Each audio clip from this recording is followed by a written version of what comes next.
Modern nail polish didn't really catch hold until the 1930s, though painting one's fingernails different colors goes back a few thousand years. But in the Western world, we have a more limited view on the topic. Basically, 20th century nail polish got popular because of automobiles, which needed durable, glossy coats. The proliferation of cars led to a surplus of paint.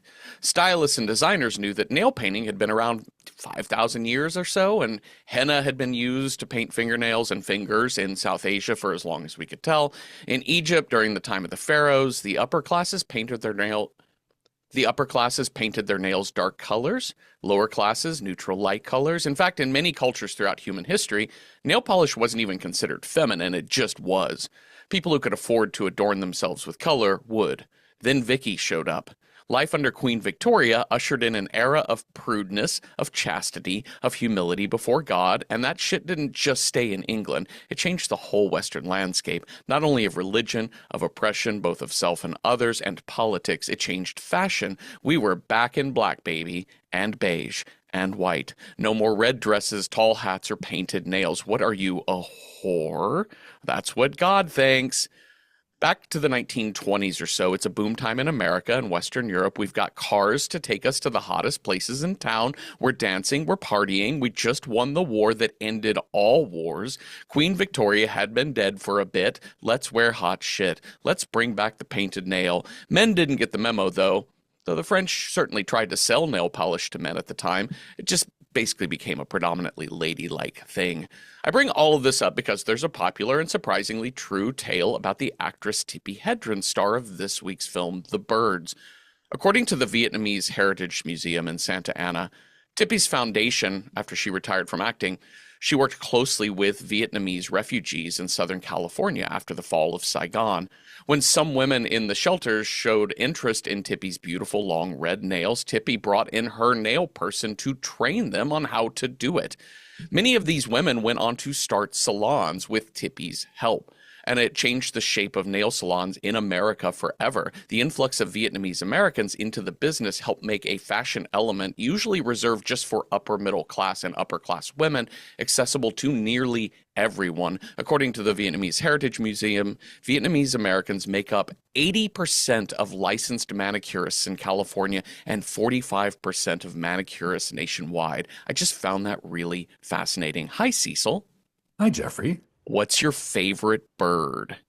What's my favorite bird? Oh, there's so many good birds. I like the ravens and the crows and Mm-hmm. the smart birds. Mm-hmm. That those are fascinating to me. Like, oh, this bird can is smarter than like a 4-year-old child. Yes. Yes. That's awesome. I like my birds of prey. There's like 3 hawks that live in the trees near my house that are constantly causing a ruckus. Mm-hmm. And sometimes they'll just sit there and they'll just all be perched on a branch eating a dead squirrel. And that is my entertainment. I mean, I also Yeah. like, I love tropical birds, but I'm not one to put a bird in a cage. As we No. learned in this movie, I know why the cage bird kills, Uh-huh. And also but I think a lot of those birds like parrots and shit live for like 70 years. or more. Like I Yeah. think the African gray parrot is like literally, there are gray parrots that are so old we don't even know how old they are because they've outlived all of their human owners. So they're Oh my like God. 90 Uh-huh. more? Question mark. Yeah, I love a tropical bird. I remember when we were in Australia and just seeing a lot more of the brightly colored tropical Oh, birds they're just so kind of in cool. nature. It's really, really nice. Yeah, I'm going through like that. What is the normal brain, galaxy brain, whatever meme or whatever. But I think the obviously like galaxy brain feels like crow just because they are so smart. They're like Yeah. delightful animals. But honestly, I do love just a straight up buzzard. They're Oh, just kind yeah. of they're hideous and weird and kind of Yeah. cool. Just the fact that they represent death, right? Yeah. And that seeing circling birds above a Texas Yes. highway, I always remember that. That's so interesting to me. And they're also the like I love buzzards because they're like nature's recycling patrol. Nature's Roomba. because they're the only birds that can eat poisoned meat, like that has been like, has disease. They process it and they don't get the disease. Strong stomachs, those birds. Right? There was a whole thing in India where they were like trying to get rid of their I think they were trying to get rid of them. They were like, oh, buzzards and vultures are ugly, so let's start killing them. But unfortunately, that meant that the rabid dogs that the buzzards were eating and therefore kind of lowering the amount of rabies Mm-hmm. skyrocketed. So they're like, okay, maybe we do need the buzzards so we don't all get rabies. All right, so we watched The Birds. This was my first time ever seeing this movie. Duh, birds. The That's if it took place in Chicago. That's right. Duh, Had you birds. had you seen this movie before? I had, but it has Uh, been a long time since I saw this movie. And yeah. I think I only saw it like once. Yeah. And I Did remember thinking, oh my God, how long? Oh, okay, now the action is here. yes. And now I appreciate it a little bit more now that I kind of know that it's going to be a hot minute before you start seeing pandemonium. It is. There's a lot to talk through in this movie, I think, about Uh-huh. just especially I think the script and what we have to work with here. But I did write down, did he make Maximum Overdrive but birds? Yes, I think so. I think there's a huge amount of influence on Stephen King in Uh-huh. this movie in particular. I mean, one could say Hitchcock, sure, but this movie especially. It's the sort of Maximum Overdrive, yes, but also that scene where everybody's trying to like figure out what's going on in the restaurant. That scene to me is so Stephen King. Yes. The Yes. like the townspeople try, with their various different theories all talking over each other. There's like six different characters all having dialogue but not with each other. It's a really well written Absolutely. scene. Yeah. I um we both have recently read this short story that this Mhm. movie is based on. And we also recently did Don't Look Now, the Yes. Nicholas Roeg film. Which is Uh, exceptionally faithful to the Daphne du Maurier story. this Story. movie said, let's just take the part about the birds killing things. Yeah. There's like 10 minutes Uh-huh. from this 2-hour movie that fit the short story. And here's the thing, Jeffrey. I was shocked. Hmm. Shocked, I tell you, when I finally read that short story. Yeah. Not just because he changed it from like, southern England, coastal southern England to like coastal California, like sure, fine. But it was more of the tone of the book versus the film. And I was like, Daphne du Maurier kind of invented eco horror. Yeah. Or not invented, but like she wrote bleak eco horror Yeah. in which it is like this dude and his family against nature. Yeah. And what's interesting to me is that it was written so soon after World War II. And all the references to, well, we just had to do all this shit against the Nazis, so we're already prepared to do it against the birds. Hmm. And like, you get none of that in No, the Hitchcock. they weren't prepared to do it against the birds. No. Well, they were not prepared to do it against the birds in the book or in this movie. No, no, not at all. Not at all. I remember the thing that made that's so interesting about the short story to me is that it's a very simple story. I Yeah. mean, you almost captured the whole story, and it's long. Like it's I mean, Yeah. for the content Like that it has in 20, it, but 25, 30 pages or something. yeah, but it does recall World War II. It does Yeah. place you in Cornwall or whatever, Yeah. and like the way the birds arrive on the waves, basically Mhm. at the shore, it really does evoke, military boats. It really Yeah. does evoke an invasion. It really does evoke, but it also evokes like an eco horror. Like there is something beyond mankind Yeah. that can kill you, and it doesn't need an explanation. No. And if it decides to fuck you up, it will. Yeah. This movie, however, I forget this about Hitchcock in that he is one of the greats, obviously. Sure. It's a really beautifully shot film. It's very funny at times. Oh yeah. It's clever. But I put him in kind of the same realm as Spielberg, and you forget they make populist movies or Oh, popular absolutely. films, and this is a movie this is summer blockbuster 1963 style Yes, yes, filmmaking. It yes. really is not that far removed from like Armageddon. You No. know what I mean? Like Armageddon is obviously way more over the top and Yeah. silly with its pop songs and whatever, but Independence Day. yeah, and it's stunt casting, huge Yep. stunt casting here, and also just it's silly, wild fun. It is silly wild fun. I think the theme that I kind of got from watching the birds this time, thinking with my critical eye for this Hmm. podcast, if the short story is more about like rationing and going without and living tough in order to survive something apocalyptic. This is about conformity versus non-conformity in 100%. late 50s, early 60s America. Yeah. And we get back to our decades talk. This movie came out in 1963, but this is a 1950s Yeah. movie. This is like Mad Men 1960s. Yes. When it's like nobody told that, like the counterculture hasn't quite countered yet. Yep. It's still really, really like people drinking like beetroot juice in cafes in San Francisco and Greenwich Village, but that's it. It's Yes. not really peaked its head above that. Well, and this movie opens in downtown San Francisco, and what better place to talk about culture and Yeah. counterculture Yeah. than San Francisco in 1963, and then having Yep. to go upstate. Sorry, I keep using my New York terms. I know they don't call it that in California, but yeah, having to go out into the sticks, Yeah. basically.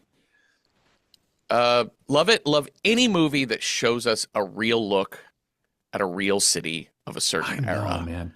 Although, what's funny? Like Alfred, I went back and watched this movie twice this week because of due to unforeseen circumstances. But I got some like I did my sort of research and then watched the movie again. There's like Alfred Hitchcock hated filming on location so much Hmm. that when she's like, okay, so like Tippi Hedren's walking down the street, San Francisco, you get the cool billboards. I just love seeing cities on site from Hmm. other time periods, like you just said. And then she kind of walks behind a glass plate with like an advertisement. And then when she comes out, that's a set. Yep. Because It's Hitchcock so is like, clear. fuck this bullshit. I don't want to shoot on the streets of anywhere. Yeah. But it's so fucking seamless. It's great. It's great. And I love that it shows the shot of San Francisco. It's so clearly San Francisco because it departs from a streetcar, from a cable Yeah. car. And then as it passes that ad, the ad is just for San Francisco itself. And it's I just love it. Golden Gate Bridge and it says San Francisco. And it's a way to give us the title card to tell us if we're That's where not we are. clued. And maybe in 1963, we might not have been that clued into what San Francisco would have looked like, Sure. actually. Sure. A lot of people were not air traveling at that time. Yeah. We're pretty new into the realm of television as well. Yeah. So being And, able and to like you see said, the this world. is a movie that was huge. So this is playing everywhere, not just Yep. in the United States, but also kind of everywhere. And Hmm. people were like, oh, yes, we probably wouldn't know San Francisco by sight. Yes. Maybe. So let us meet I almost said heroine, but she's more just our lead character. And this is Melanie Melanie Daniels, Daniels. Melanie. played by Tippi Okay. Hedren in her feature film debut. Yes. So you notice like at one point somebody whistles like woo woo, and she Uh-huh. kind of turns and smiles and goes, "Oh, thanks. Gee, thanks." That's because she was in a very popular commercial in which somebody whistled at her and she's like, "Oh, gee, buy these nylons or whatever the fuck it was." Right. And that's how Hitchcock cast her, and so just included that as a little like, "Oop, hee hee, hee." It's so Broadway, right? It's like when you go see Broadway I know, shows, right? it doesn't matter how serious or heavy the topic is, they're gonna make some contemporary joke in the middle of the show. Sure, Yes. sure. I love that. I did not know that. I love that. That's great. We go into a pet shop, and that whistle actually is great because it happens under the sound of all the birds out in Yes. the city. And she goes from the sounds of the seagulls in the city to inside the pet shop of the sound of all of the birds. It's really a bird shop. Like there's just birds fucking everywhere in this pet store. Well, there's birds upstairs. There's like all the dogs and stuff are downstairs. Totally. So we don't spend much time down there. No. But they have a bird wing, which is amazing. God, they have so many birds. Like this is crazy to me.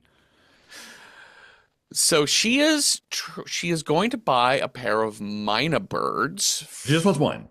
Oh, there's just one. Okay, not Just a pair, one. just a mynah bird. The pet shop owner is still waiting for them to arrive from India, Sure. which is pretty far from San Francisco, so it might be a bit. She's like, maybe the traffic. I don't know. You want to come back later or?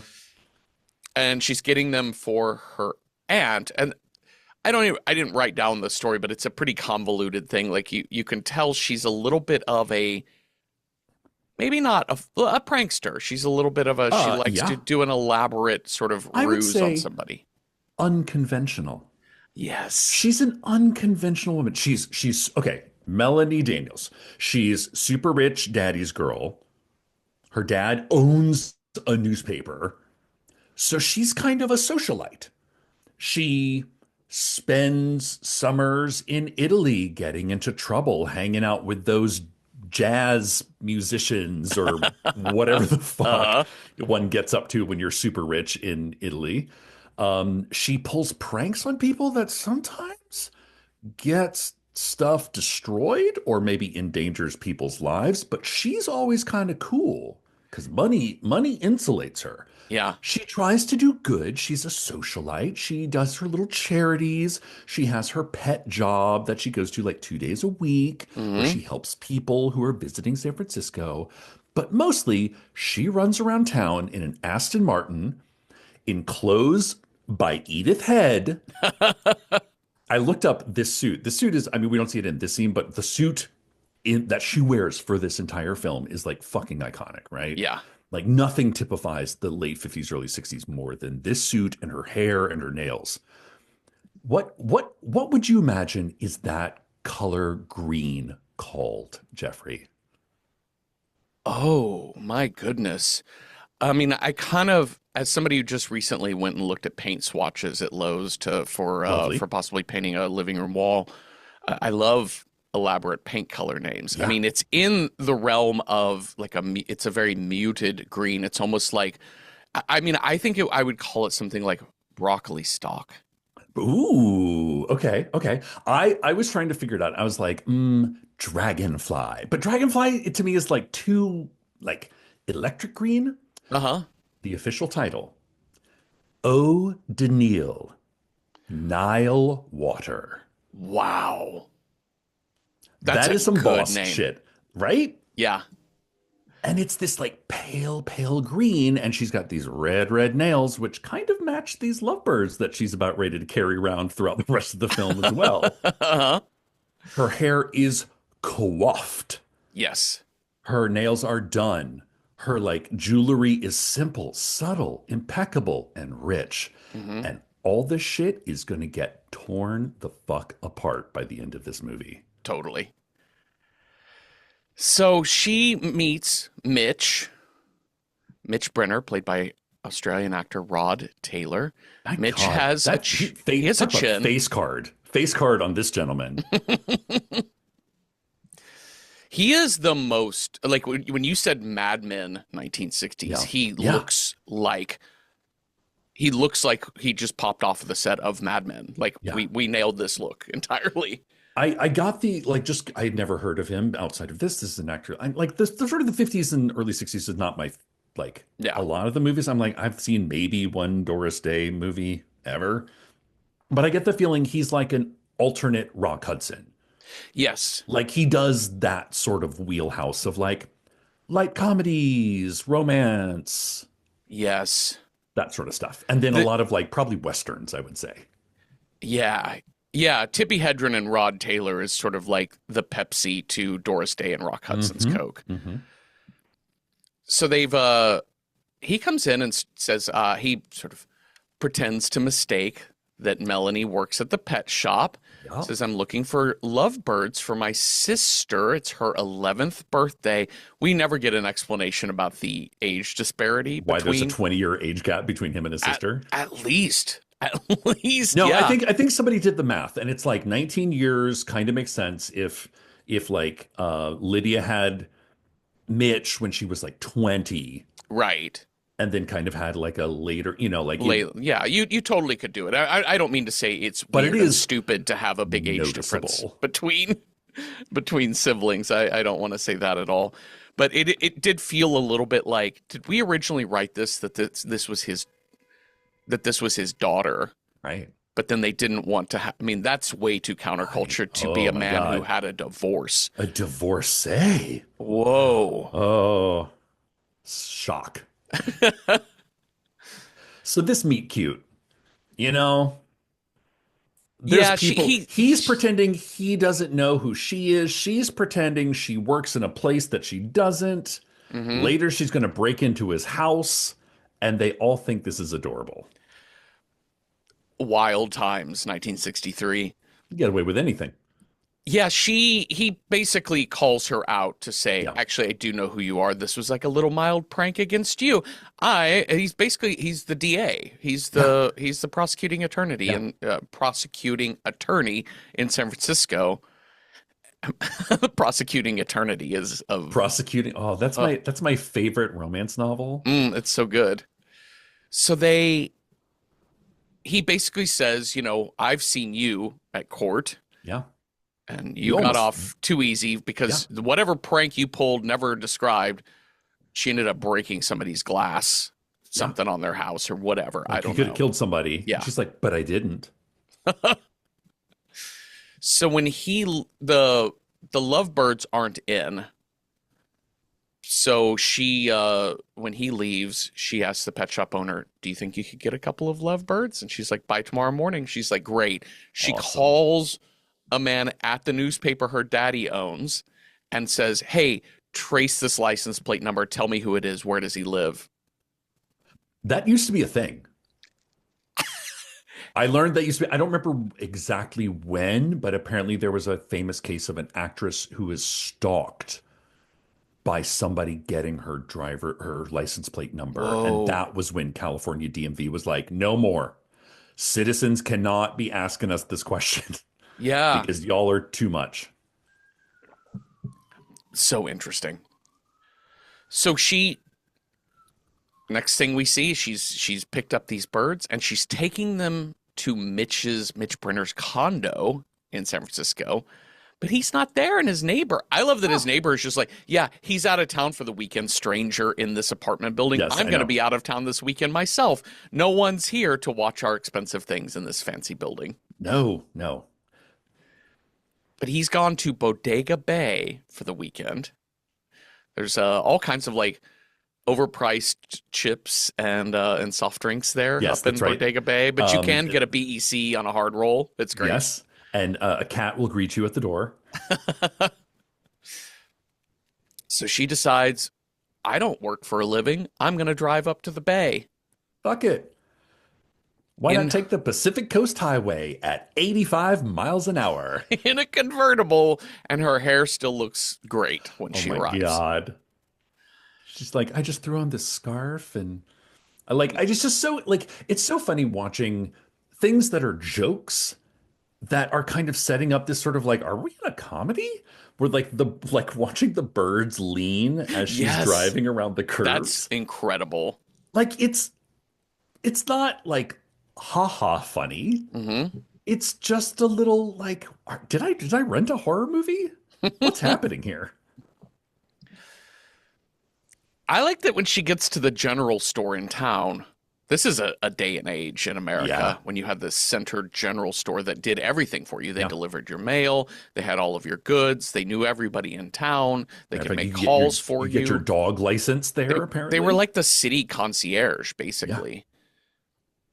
And she gets there and she's like, I gotta try. I need to know where Mitch Brenner is. And also, what's his daughter's name? And they're like, well, she doesn't really have a daughter. She Uh-huh. see that house over Yeah. there? Oh yeah, not daughter, sorry, sister. What's his Yeah, sister's name? you see that house over there? Yeah, that's his house. He lives there with his mother and his sister. Oh, there's no Mrs. Brenner. Well, there is a Mrs. Brenner, but it's Jessica Tandy. So, mom. And so this guy is he basically gives her all the information she needs. She's like, I don't even want to drive there because they'll see me coming. It's just the one road. So I actually would love to sneak in on a boat because I want it to be a surprise for the little girl whose name I don't know. Hmm. Uh-huh. Uh-huh. They're like And Alice, Lois. I see I- this is like a like just like little Hitchcock things like the leaning birds. Like when when the guy starts having a conversation with an unseen stock boy character, uh-huh. just like he's like, "Hey, what's the name of that Brenner girl? Lois, right?" They're like, "No, it's Alice." And it cuts over and it's there's no person there. No. It's just a shot of some shelves. So he's having a conversation with somebody that we don't even see. It just like it's just interesting to watch. Yeah. But that's despite his confidence, the store owner's confidence, that child's name is not, I think he says No, Annie. not at all. And I'm sorry, not Annie. Yeah, Alice. And then he says, well, if you want to confirm, you can go talk to Annie Hayworth. She's the school teacher of little Alice, and she lives over by the church. Just follow this to this to this. And so we go meet Annie Hayworth, Oh, played by Annie. Suzanne Plachette. Oh my God. Okay, so the vibes between Suzanne Plachette and Tippi Hedren remind me so much of the two main characters in Mulholland Drive. Oh, absolutely. And in fact, Naomi Watts cited Tippi Hedren in The I Birds as would her have to say, inspiration for I her role in Mulholland Drive. it's like sort of dark, mysterious, dark-haired woman and Mhm. like bright, blonde-haired woman. Which do you choose? Yeah, and they're also kind of living parallel lives in the same way Yeah. that Mulholland Drive deals with that too. But we can tell there's something more to Annie Hayworth Yeah. than she lets on. And the way he plays it is that Annie has the hots for Mitch because she learns that this beautiful blonde woman from the city is here to deliver a gift, Yeah. lovebirds, to his house. Lovebirds. And It's like, his it's for his sister. sister. And Annie's like, oh, that's how it is. Okay, I know exactly what you're here for. Yeah. Yeah. Anyway, so we also learned that that girl's name is Kathy, not Kathy. Alice. Yes. Who Kathy, young Veronica Cartwright, Uh-huh. who we would later see in Alien and Invasion of the Right. Body Snatchers. Yep. Incredible. She Melanie writes a little greeting card for Kathy. She also writes one for Mitch, but she ends up tearing that up. Yeah. She actually like docks the boat, runs inside, like goes inside the house, sets it out on the table, sneaks Yeah. back out to the boat, rows out. I mean, she even like cuts the engine like 50 yards Uh-huh. short of the shore She's to sneaking. She's sneaky. wild. Yeah. This is the most felonious meet cute I've ever seen. Oh my God. And then from the boat out in the lake, she watches with binoculars She's as like, Mitch comes back out of the house alarmed, like, what the fuck? And he looks out and sees her. And she goes back to the other side of the bay. He races off in his car to cut her off at the pass, basically to like meet her at the dock. Yeah. But as she's pulling into the dock, he's there waiting for her, but she gets nearly scalped by a fucking Walked. seagull. Yeah. First blood. She gets Fabio'd by the seagull. Yeah, she does. Oh Yeah. my God, for real. Yeah. I love it. Like, and this is where I think watching this movie fresh, cold, knowing nothing about it, you're like, come on, get to the horror. But you realize you need this kind of like slow burn 45-minute setup of a like Doris Day Rock Hudson meet cute. Yes. And like there's like little just single threads of, look at those birds sitting up there on that telephone pole. Hmm. Must be nothing. I I think that in my mind, I don't think you need that though. It just depends on what kind of movie you're making. Yeah, I think so. I mean, I think he was trying to draw out 45 minutes of material Yeah. into 120 minutes. Yeah, yeah, true that. And I think he does it better than almost anyone else can. If Yeah. I said, here's a 45-minute movie, but make it 2 hours, I think he does the best that anyone can, because he lands scenes like the elongated dialogue at the diner that we're getting to Oh, was yeah, yeah, so yeah. good. And it could also be the age of the film as well. That, yes. It's hard to fully buy this relationship for me, like Yeah. just personally. And it's maybe not a fault of the filmmaker or the actors. It might just be a matter of like, my head's not in a space to be able to, like, I can academically accept why we're cheering for these two people. Sure. But as you said, like, it is the most felonious felonious meet cute. I think we're in a time period in America where it's kind of America's booming. It's real heteronormative. Uh-huh. It's normal, normal, normal. Everyone dresses the same. Everybody loves conformity.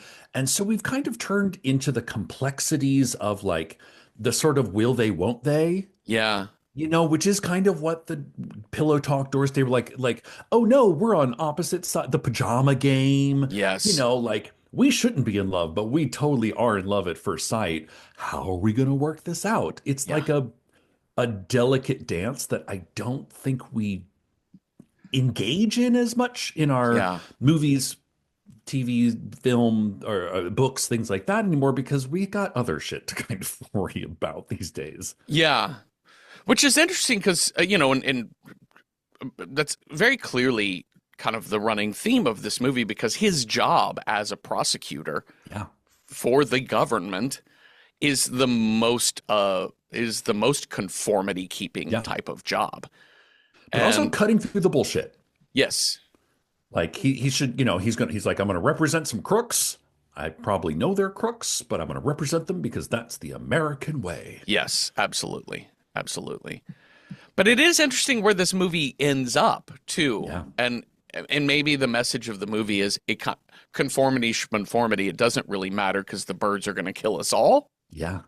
Well, it's what happens when nature doesn't conform. Yes. Yeah. Like, oh, you thought birds are cute and like flock together and that's all they do? What if not? Pandemonium. Uh-huh. And I know if you're listening to this podcast, you're itching for that to happen. So they get to this diner, kind of the central diner of Bodega Bay. Is it the Tides restaurant? I think so. He's just cleaning her head wound right there at a booth in the middle of this restaurant. She's literally like, oh, I faint.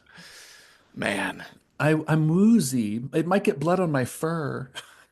I think one of the greatest inventions in horror filmmaking was when somebody realized that women don't have to swoon or faint whenever something bad happens. Yes. I don't know who invented women who do things in film, but cheers to them. Yes. Cheers to whoever I think decided it was a we could do gradual something. progression. It was Yeah. like first they realized they didn't have to just swoon and fall into the hands of a man who would just sort of drag them through the streets and take care of them. Yeah. And then it turned into women that didn't trip and fall over absolutely nothing. Yep.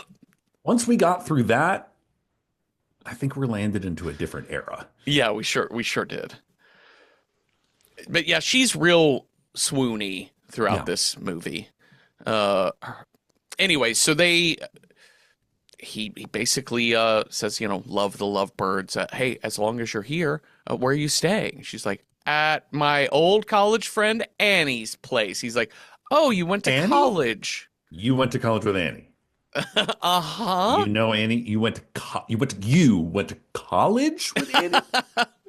Like just you went to college, question mark. Yeah, I know, right? No, she told you she went to like Barnard, like some like all like Ivy League all girls. Daddy school got her on in the East. Stanford. Oh, yeah, Oh yeah. no, she's probably Cal Berkeley maybe. I'd But say Stanford's the all fancy women's one. school. Oh. Was it like Seven Oaks or one of those fucking places? Yeah, I don't know. Is Pepperdine a fancy school? It always I sounds don't like a know. really Yeah, fancy school. it sounds fancy. Okay, so she he says you should come over for dinner at 7 tonight. So Melanie goes back to Annie's. She's like, I saw your for rent sign in the window. Can I rent this for a night? Can I just crash here? Yeah. Can I just pay you for that? And Annie's like, oh, jeez. Yeah, I guess Guess so. so. Um, and then she also, you see Annie's faces and like, oh, you're having dinner with Mitch. Uh-huh. Great. Fine. Yeah. Come on in. I have to say, if you're an aspiring actor Hmm. and you have to do a scene study class, this movie actually has some fucking amazing two-person scenes in which, Absolutely. like, everybody kind of has a point of view that they're trying not to tip their cards as to what that point of view is. Like, if I was an actor, like the scenes between Melanie and Annie and some of the scenes between Melanie and Mitch, like to this day would make an amazing scene study class. Yeah. Suzanne Plachette and Tippi Hedren scenes together, I adore them. I just think they're great. Suzanne Plachette is subtly doing the most Oh with my God, just right? reaction shots. Yeah. It's the And way she says a thing, it's the way she looks away.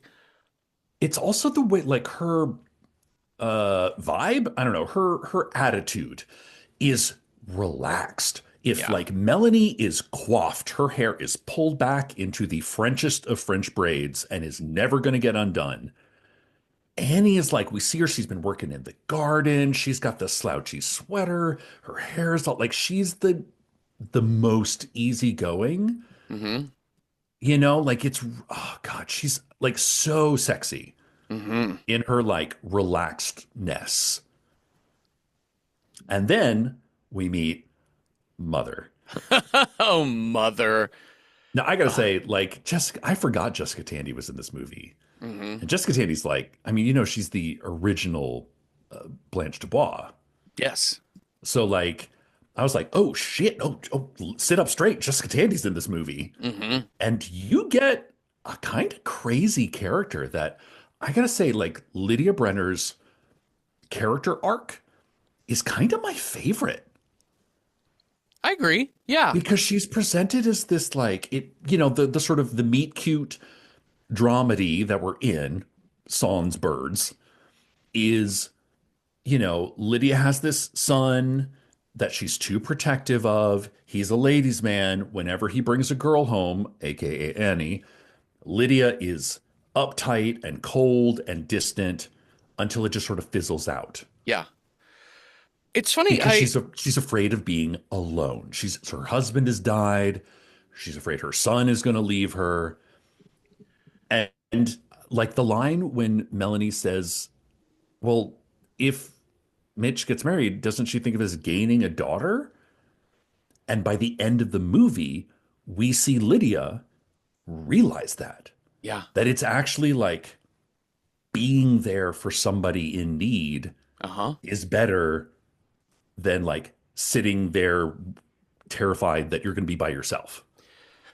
I also think that this script is really on to something about when you talk about conformity, it's not just a cultural conformity, it's an individual conformity. And Lydia's from an era, a Oh different yeah. era of what it means to marry a man. Yeah. And we never meet her now dead husband. But We there's a 6 foot oil painting on the yes. mantle, Yeah, and a la in Tennessee Williams, fucking, glass menagerie. They're like, oh, there sits daddy forever and ever. yeah, and that's the thing with dead dads even to today, I know lots of people, dead daddy's magic, right? Like there's something Yeah. about father Larger than life. that is he was the one who brought us guidance and led us in the Yeah. dark and things like that. And but I think the other thing that Lydia's character sort of states is that when he died, he did everything. Like he Yeah. was the Yeah. patriarch, he was the father, and it wasn't that we don't hear about how controlling he was or how she No. didn't get credit or how she No. resents that. It was just a matter of when he was gone, she did not know some of the basic things of what it meant to be the head of a family. Yeah. And she is learning how to do things. And I think beyond just patriarchy, just speaking out of even just talking about feminism, but just the way in which if you are in a relationship with someone for a long, long time and that relationship ends, whether through separation or death, having just gone through this recently in separation for myself, you suddenly are on your own. Yeah. And you're like, I have spent 20 years being part of being a different team. person. Not that I changed myself, but I was serving a relationship. And now I'm like You were looking part at of a myself team, and being now like, you're a solo. how do I do things? And I know how to cook. I know how to pay bills. I know how to clean. I Sure. know how to do the basic things. How do I love people? How do I love myself? And that's what she's having here is like, I'm not trying to be mean to women. I'm not trying to kidnap him from the rest of the world. I'm just scared that when somebody else comes around, it'll be different. And I've already lost somebody I loved because of nature. Yeah. You get the impression that her deceased husband was the charm in the family. So she Yes. could kind of be the taskmaster. Yes. Which is a good balance. But she's now coming to the term. She's like, oh, fuck, now it's just a taskmaster. And I think I'm pushing my kids away. Yeah. So, but anyway, Jessica Tandy plays all this shit to the hilt. Like she's aloof until she's not. Like just fucking snaps for Jessica Tandy. Yeah. So Kathy, young Kathy, is immediately taken with Melanie. Melanie is beautiful, delightful, funny. She plays the piano after dinner while everyone else is cleaning up. And Kathy is so much of the 11-year-old, right? Like she is, when she talks about her dad as dad's job as a prosecutor, she's like, he deals with hoods all the time in San Francisco. Lydia's like, do not speak like that. She's like, well, they're hoods. And she's like, everybody in this country has the right. She's like, I know about democracy and all that jazz. I was like, oh, yes. So now, silly. This is a good time to talk about the soundtrack because there isn't one. Yeah. Which I think is fascinating. Yeah. Like there is no music in this except for practical music. You get Melanie playing some, I don't know, little piano concerto after dinner, noodling and tootling. And then we get the like, I don't know, was it Mersey Dotes? No, it's Whizzledy Was and whatever this nonsense song. Yeah, the song that the kids are singing. Yeah. But there's no music. Yeah. Which I noticed like 15, 20 minutes. I was like, I've not heard a single note of music. And I kind of love it. Yeah. Because it's not telling us, oh no, something tense is going to happen. It just makes us listen to environments rather than giving us emotional cues. He was doing a very interesting experimental thing wherein there is a soundtrack, like there is a score to the movie, and it's created with synthesizers, but it's not musical. They created synth birds sounds. So they're creating an artificial ambiance using a composer, using a sound designer. But you're right. There's no scoring. There's no symphonic thing happening. Yeah. I honestly did not clock it until we got to dead Dan with his eyes plucked out scene. Oh, sure. Because that is the ultimate scene where you need the stinger from the orchestra. Yeah. Or like where all of that stuff like comes together with a big swell to give you the jump scare. We just sit in silent as Jessica Tandy has like a silent scream trying to process what this is. It's one of the best scares, I think, of all time. In the movie. Yeah. Yeah, in the movie. And I think iconic. It's really great.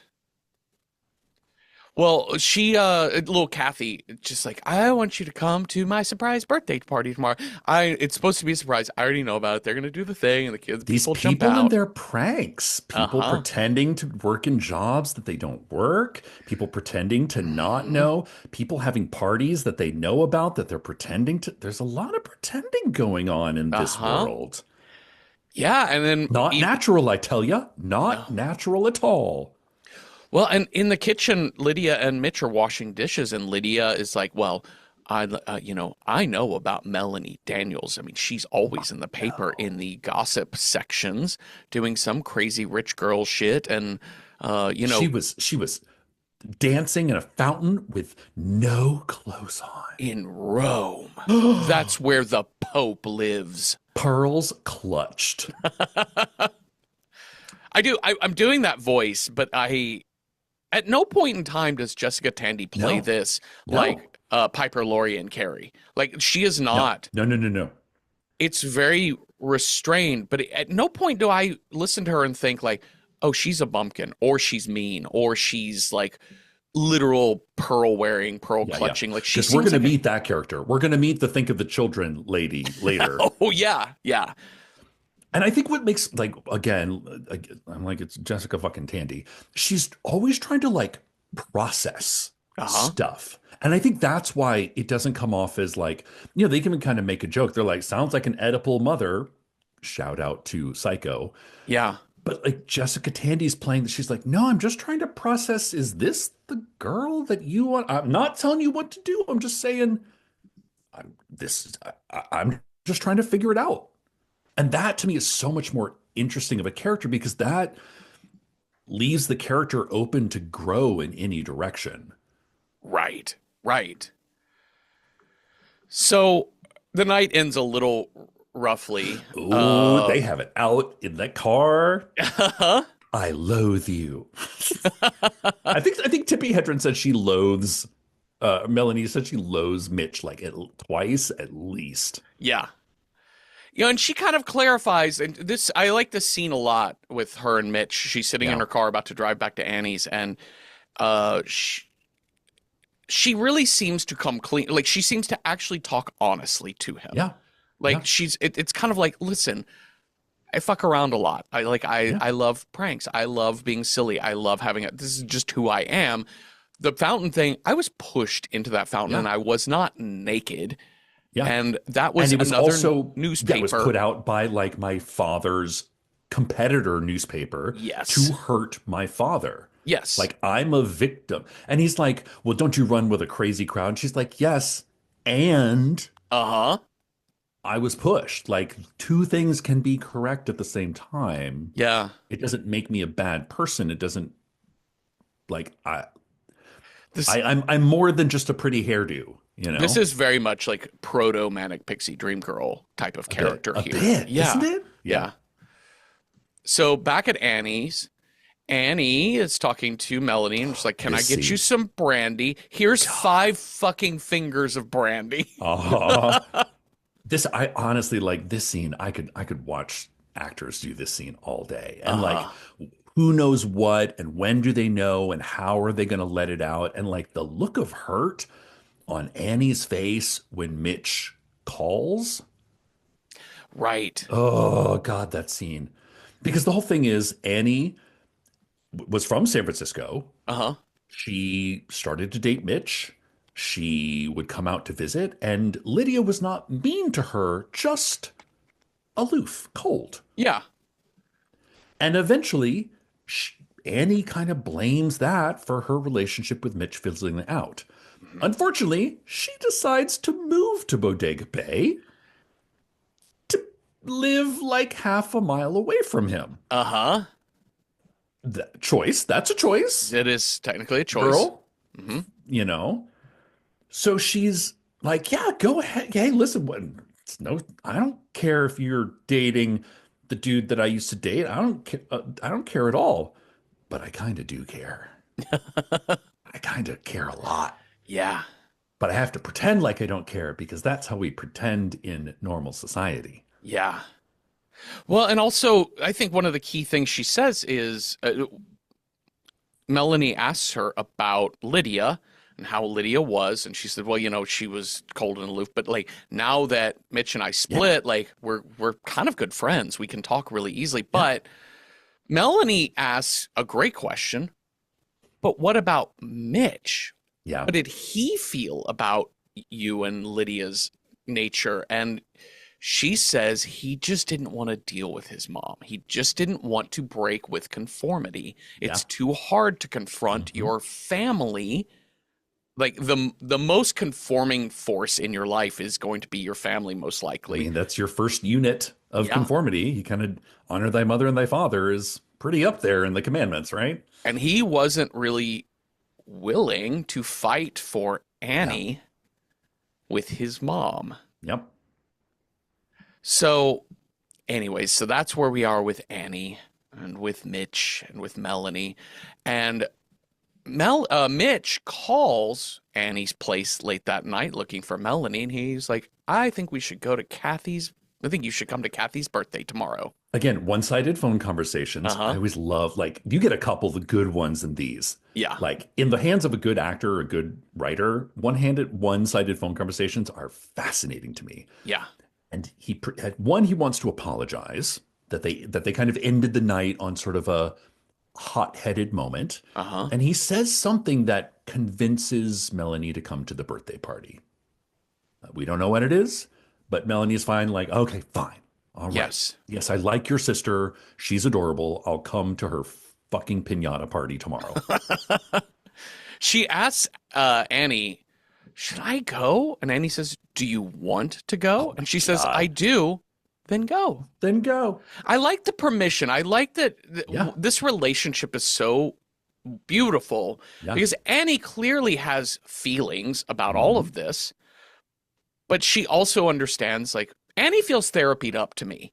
I Yeah. mean, she's made choices, as we've Yeah. noted, And she's living but with those choices, she's but living she's with those living with them choices. pretty transparently. Yeah. And she's like, no, I kind of grew to love Bodega Bay. I have a good, like, I like my kids. I like my house. Yeah. I probably pay $200 a month in mortgage, if Yeah. that, Yeah. you know, Then suddenly, bam, knock on the door. dead seagull on the porch. I love this. Is Oh, the like, poor thing. the poor thing. They're like, it's dark out, so it flew towards light. It's like, but there is light. There's a full moon. And then Ooh, when the two of them look at each other, I'm like, David Lynch, kiss. kiss, do it, do it. So we're at the birthday party.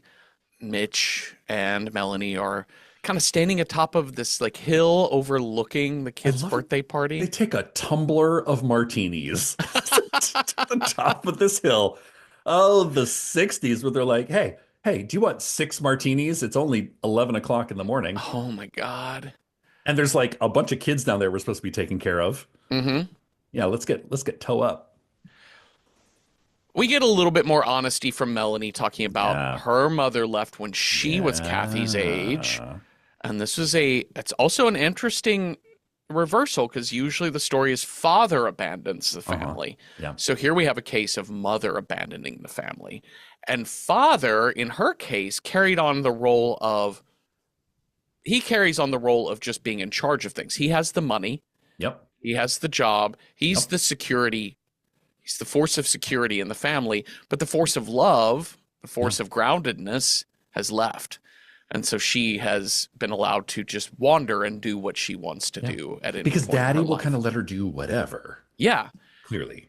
Yeah. Because daddy's there to just run a business and she is just, she's a pet. Yeah. Right? Like a caged bird. I know why What? the cage bird sings, I know Cecil. why the caged bird kills. It's because that cage bird had 6 tumblers of martini. Yeah, that's right. It's not thinking clearly. But I Yeah. love this. Again, this is like an amazing scene. And I do like that we get to see, even if she turns away from camera, but we get to see Melanie have a real moment of like emotional, almost like a breakdown. Like she cries Yeah. and she says, I don't even know where my mother is. But then she tightens up that French braid. Uh-huh. And then she says, well, I guess I better go down with the other children, meaning I'm behaving like a child by showing my emotions, Mm-hmm. by crying in front of a man. And I promised I would never do that. No. Well, too late. Birds are attacking all these kids. Yes, finally. Finally we've stumbled onto a horror movie. And seems plausible. Like seagulls swooping Uh-huh. or seagulls swooping, but it's not like hordes. It's like 5 or 6. Yeah. Which, if you've ever hung out by a pier eating a hot dog or a donut, those motherfuckers will come down and they will snatch shit right out of your hands. Yeah. So this doesn't seem as far-fetched No. yet. No. Because there's a bunch of cake and cookies Yeah. and hot dogs and shit like Yeah. that sitting out. Yeah. I mean, that one shot of the girl lying on the ground, like just kicking her legs and hands And and there's the like a seagull. crow like pulling her The brains seagull, out yeah, the the sea, back. yeah. I was like, oh shit, okay. It's not actually that graphic. It's just picking at the back of her head. But it's kind of a prelude of what's to come. Like we're not Yes. into the full movement of the score just yet. Yeah. There's movies like, okay, so Quiet Place is an example of a movie Mhm. where we start with some variation on eco horror. I mean, it is Sure. alien, whatever, but there's a natural force that Mhm. is sort of inexplicably trying to kill us, but we sort of understand their rules. Yeah. And the thing about this movie, it never is interested in the rules of the birds. It doesn't really get much into that. Well, actually, I would say it kind of this is where they rely heavily on the short story. Uh-huh. In that it's like in the short story, it's connected, the birds' attacks are connected to the tides. Correct. They make that. And this they kind of take it, there's a pattern. Uh-huh. It's like birds amass, birds attack, birds retreat. Birds Yes. amass, birds attack, birds retreat. But that's kind of it. That's literally all we're going to get about the rules of da birds. Yeah, and they don't really even say that. It's like you kind of see the pattern Yeah, in the filmmaking, it's real simple. but it's the characters never put the two and two together. Like Oh they're no, always Mitch like, Mitch definitely does. Like "Oh, Mitch does is he?" I don't Mitch is remember. clocking. He's like, look, they've been out there for about 15 minutes. He's like, I think we've got about half an hour to get these Okay. boards up. Like he's the strategy which the main character in the short story has is kind of pasted on to Mitch, I Yeah. think.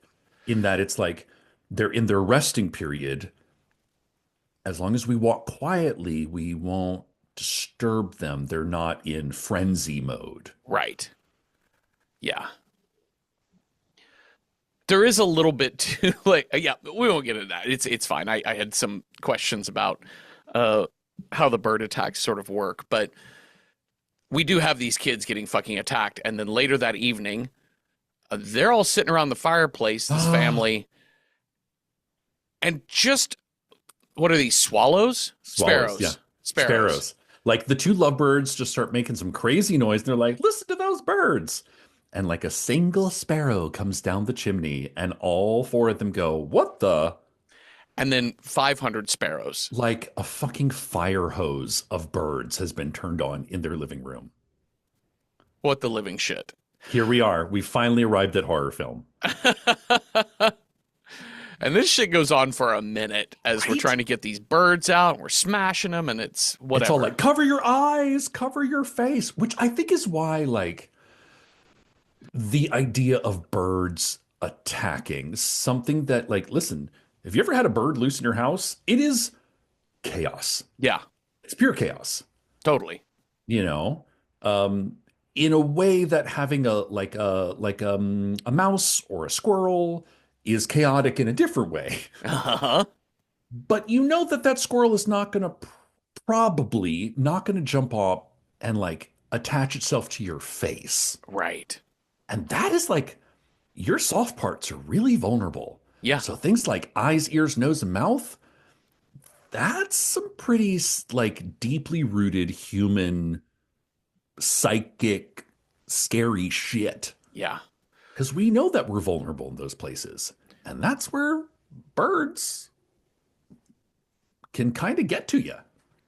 And we're gonna see just how vulnerable we are in this next scene the next day. Lydia hadn't heard from local farmer, her farmer neighbor, Yeah. Dan Fawcett, in a Chickens hot they minute. eat. They're not fussy chickens. Yeah, we're trying to get to the bottom of why my chickens won't eat and whatever. So I'm gonna go talk to Dan because he's had the same problem with a different feed. Like, what's up with the chickens? She drives to Dan's place, goes inside his house, goes into his bedroom, and there is bloody Dan lying on the floor, propped up against the wall, eyes torn out, Yeah. and dead birds fucking everywhere. There's a a really interesting sequence of like it's the way that Lydia kind of discovers him. Hmm. You know, she's like, "Oh, I have," like his farmhand's like, "I haven't seen him all morning. He's probably inside." And she goes in, and we know from the night before with the swallows, Yeah. she spends her time kind of in a like fugue state, picking up bits of her broken china teapot, her porcelain teapots. Hmm. And the first thing she noticed when she gets to Farmer Dan's are the broken porcelain cups. Yeah. So she knows there's birds afoot. Yep. And when she And gets up yeah. there, she sees like what we see are bloody feet. Hmm. And then it's what I call the oh my God shot, Hmm. which is wide shot, medium, close up Yep. in exact same, like, oh my God. And in And silence. in silence. And I remember when I saw this movie the first time in my 20s, I thought this was way scarier. Like, I was really surprised at Yeah. how graphic this felt Hmm. because it it's not an act of violence. It's like, but it does not, it makes you look at it and Yeah. go, oh my God. Yeah. It's a shocking, it's a masterful scare. It's a Yeah. really, really good scare. But it's not a jump scare, you know? Yeah, it's a subverted jump scare. Like it is a like in a normal movie, if you had a score, this would be a jump scare because it would have been Like a quiet, quiet, hinting quiet, at loud. we know we're about to get a big Yeah. scary thing. What's it going to be? And then you're going to have where all of the drums, all of the horns, Yep. all of the strings hit at once. Boom, Hmm. boom, boom, and you're left screaming. And here we're in dead silence. So all of you Like you have find to yourself internalize it. screaming on the inside, just Yeah. like Jessica Tandy's characters, just like Yeah. Lydia is. It's great. It's really incredible. Now we get a Lydia and Melanie scene. This is fascinating to me. Now, I did read that they shot this scene and Melanie was much more disdainful, like a little more like, ugh, got to deal with mother. And Jessica Tandy actually went to Hitchcock and was like, I don't like this. Yeah, Like, these two women need to fucking find some common ground. And so they right. reshot the scene, and Melanie comes off as like she's really trying to like take care of Lydia. Like, and man, like Jessica Tandy, like when she's like, I just wish I could sleep. Yeah, You're like, oh my God, this woman is going through it psychologically, not just because of seeing a dead body, but just like you get the feeling the last 4 years of her life have been really hard on her. yeah, yeah. And this is also where she says, I want to understand why my son likes you. Like, I just want to like whatever girl he chooses. And I'm trying Sure. to understand him, trying to understand the women. I'm just trying to understand anything at all about what it means for my son. Yeah. She's afraid of her, not of her son leaving, but of the world changing on her Yeah. again.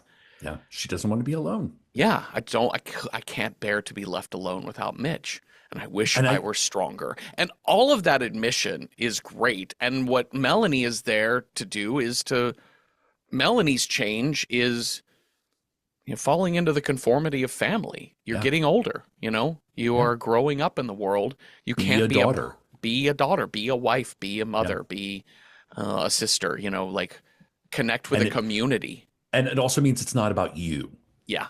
Like in which everybody jumps out and says, surprise. You don't have to be the one who's getting the surprise party all the time. Yes. Sometimes you have to be the one to be like, I have to support you now. Yeah. Yeah. And Melanie's like, all right, well, let me help in whatever way I can, and I will go check on Kathy at the school because you're worried and you don't need to do everything. Hey, Lydia, this is what being having maybe a Yeah. Is what daughter-in-law would family be is like. all Yeah. about. Lightening the load when somebody's is kind of in bed at 11 o'clock in the morning in their Chanel suit or whatever the fuck she's Hmm. wearing. Yeah. And at the school, these kids are singing Ristlety Rustlety, Rizzledy now, now, now. Rosselty. That's it. Zizzlesy Zazzlesy, bow, bow, bow. I forget whatever Yeah. this fucking song goes on for a while. But Yes. it's Well, it's the creepy children singing a yep. Creepy choral children. song. We love it. But this is the scene that I think when I originally watched this, I was like, I don't understand why this movie is a classic. Oh, okay, now I understand why this movie is a classic. Yeah, she doesn't want to interrupt class while the kids are singing. Everything seems fine. She goes to sit on the bench by the playground, light up a smoke, and Yeah. there's a crow There's like that lands on there's the just monkey one, bars. Yeah. then there's like three, Uh-huh. and there's like seven or eight, and then Uh-huh. there's a really long shot of Melanie Daniels just smoking that cigarette, looking a little anxious, like a long shot. Yeah. And then she notices there's a crow in the sky. And when they cut back, there's like 200 birds. All over that set. Like from 1 to 3 to 8 to 200. Yeah. That's overwhelming. Yeah. That is a sense of dread. It's so good. I love that they use this mix of actual birds Mhm. and fake birds Yeah. throughout. So There's it's there's a pretty seamless. It's pretty great. there are a few times where like especially like there's a few birds that they use on the telephone wires that are kind of like the that just sort of bob back and Yeah. forth, like the bird that dips its beak into the water Yeah. kind of thing. That Yep. I'm like, that ain't no real bird. Yeah. But Everybody it's hang always on. really far in the background. Yeah. So we get inside and we go through He's the like, process of let's not alarm people oh God. by Won't saying somebody the think most of the alarming children? things. By using the don't scream. Everything's fine. Everything's fine. How do you feel about spiders on your body? I don't want to alarm you, but there is a spider on your body. The notion that we're all gonna walk quietly out of the school Mhm. down the hill to the Don't. hotel. I don't want If any you noises and do not run until we scream run until we at you. scream, run. What kind of fucking fire drill is this? Oh, it's so good. And the very next shot is those kids running and screaming Boom. down a hill. Yep.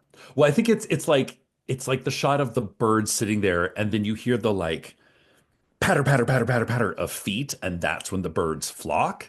And then we get this famous shot of just a cloud of birds coming out from behind this sort of um, 1800s schoolhouse, Yeah. This which is is my very reminiscent of the Psycho House in a lot of It ways. very much is. Yeah, like old solo house on a hill sort of thing. Mhm. And then we get a full 10 minutes of birds being shoved into children's faces. And you know what? I love it. I loved it too. It's great. Love it. Yeah. I love watching kids trip and fall and glasses, Oh my close up of God. glasses Just like shattering. like you can tell they're like birds on sticks, Uh-huh. fake birds, real birds, just birds shoving into kids' faces. So good. So good. I want footage of this scene, but without the birds added in, like I they did, know. like because they've done the overlay as well. Yeah, So yeah, it's a yeah, lot yeah. of overlay of birds attacking, but then kids just waving their arms. I want to see all the footage, the Yeah. unedited footage of people just going nah in an empty room, waving their hands. In the remake. Actually, you know there was going to be a remake of The Birds Interesting. with Naomi Watts. Oh, Got scrapped though. Mm. No mas. Which is why I'm like, no, we need to ignore the Hitchcock. Just somebody needs to do a bleak British seaside eco horror. I Like would it is love to see the Cornish birds. Yeah. in which it's about a family that's connected to the land Uh-huh.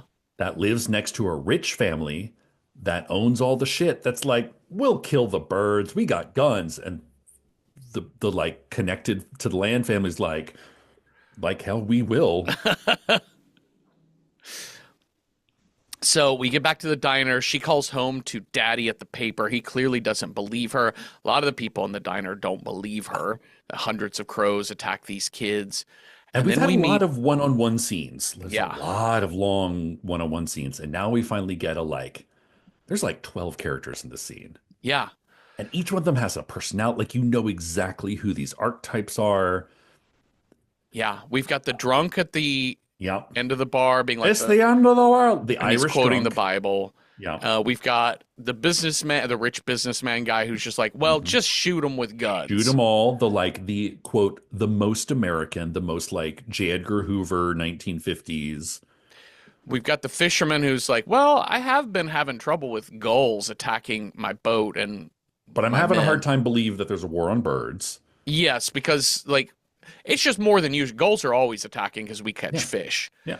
And then we're gonna meet the mom who's like, can everyone please stop alarming my children right I know. now?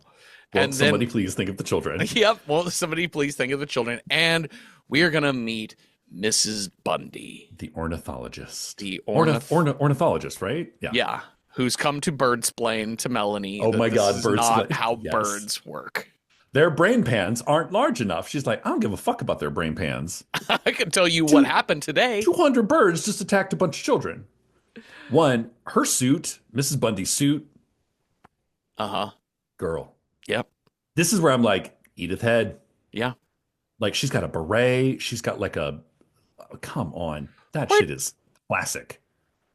I, her whole dress was cracking me up because I'm like, one, where do you work? Where do you must be retired, I guess, Maybe. from teaching because I can't Yeah. imagine She there's like seems like professor. there's no UC Bodega Bay, I don't think, you know. UC Santa Cruz, Yep. Santa Rosa, UC Santa Rosa. So I'm not entirely sure She does what her have like deal I've is. retired to like, but she is brought. She does like little things. Yeah. She literally counts birds in Bodega Bay Yeah. because she knows exactly how many seagulls there are. Yeah. And she's also there to point out there are what she said, like 500 billion birds in North America Yeah. alone. Something She like basically is like, birds do not attack together like this, and they would never attack mankind. We have hundreds of millions of years of birds to know that they don't do this to humans. And she says, but if what you're saying is true, we're fucked. We would not stand a fucked. chance if the birds all turned against us. I also love the subtlety of why would these birds possibly attack us? Ding ding, 3 fried chicken sandwiches, order up. Yep. Huh? Oh, what? What did they just say? Oh no. It's so silly. Okay, now we get to, so it takes halfway into the movie to get to the horror film. Anarchy, anarchy, And now anarchy. at this like 3/4 point, we are gonna finally get to maximum overdrive territory. Because it's like, what could birds possibly do? Yeah. You know, like going through it, we and our protagonists have gone through it. But to describe it to someone, you're like, they're just birds. Yeah. And then you realize, like, it's less about what the birds do, and it's more about what happens when chaos is introduced to a nice, orderly society. Yeah. And we get full chaos in this nice, Yeah. orderly society. And it begins with a basically uh, Seagull Maverick from Top Gun. I'm going to buzz the that's tower. it. And knocks this gas station attendant over as Knocks he's him pumping out. gas. Yeah, knocks him out. But the gas pump in his hand just falls to the ground, just pouring gas everywhere. Nobody thinks to no, like everybody's so concerned with, oh my gosh, this poor guy. Oh, we should hang up the gas. No. Also, how is that still running? I don't know. I know. How do gas pumps work? It was a different time back then. Totally different time. And then everyone goes out to go check on him to see if he's okay. All the men All go the out men. to check on him. And Melanie inside is like, that gas is pouring everywhere.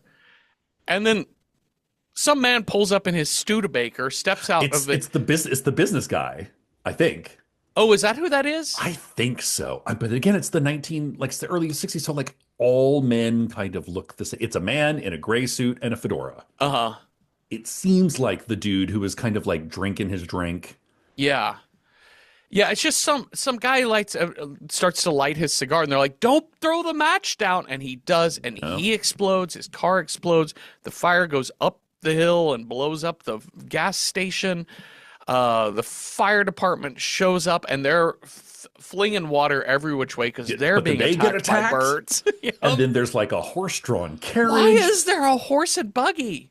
We're in that time period where, like, if you're a farmer, I guess. probably still had horses, Okay. and you brought your wares to market Yeah. via horse. Sure. All right. There's also like a Studebaker on like with a man filled with birds flying around. Yeah. Anarchy. She ends up outside in the Melanie does in the phone booth where she's watching all kinds of chaos around her. She can't. She keeps trying to get back out, but those birds are crazy, and Yeah. they start actually crashing into and breaking the glass of the Yeah. phone booth. And Mitch Um, has to save her. Mitch saves her. We. This is from here on, from the point where she says, "Hey, that gasoline is Mhm. getting everywhere. Don't throw your match on the ground." That's the end of Melanie doing anything with real agency in this That's movie, true. I think. It really is true. Like, From this point on, she is damsel in distress. yeah, yeah. And this is where um it's kind of important to note that there was like real friction between Tippi Hedren and Alfred Hitchcock in that Yes. Alfred Hitchcock essentially said, "Sleep with me." Uh-huh. And Tippi Hedren said no. And he's like, "Okay, fine. I'm going to make your life on set a living hell."